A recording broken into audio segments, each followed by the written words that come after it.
Ed eccoci rientrati. Conclusioni speciali di questa prima parte dedicata alla mostra dell'asparago di Cimadolmo. Con noi il presidente della Regione Veneto, Luca Zaia. Oggi è un momento importante per questa cittadina, per i suoi abitanti, ma non solo, per un grande prodotto del territorio. Sì, che deve tutta la sua storia e la sua promozione al fatto che ci siano i volontari.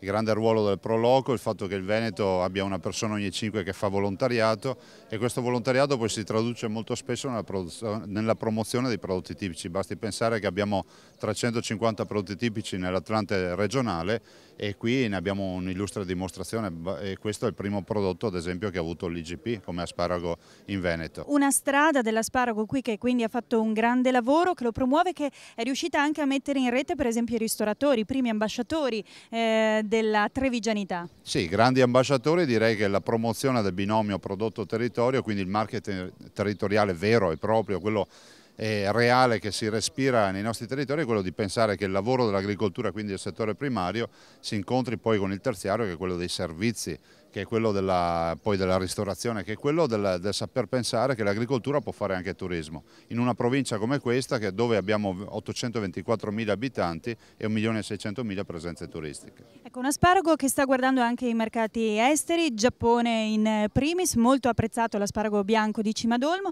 ma che sta anche reinventandosi all'interno del menù. Qui quest'anno è stato proposto nell'aperitivo con lo spritz.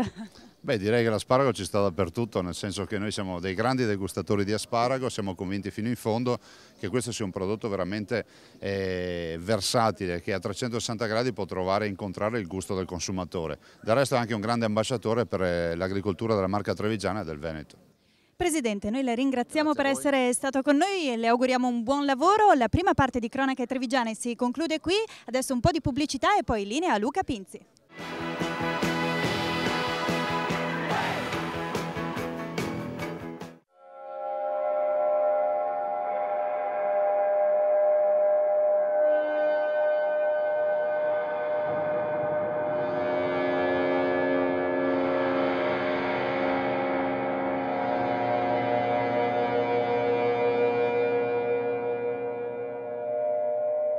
Il dolore di chi resta dura per tutta la vita.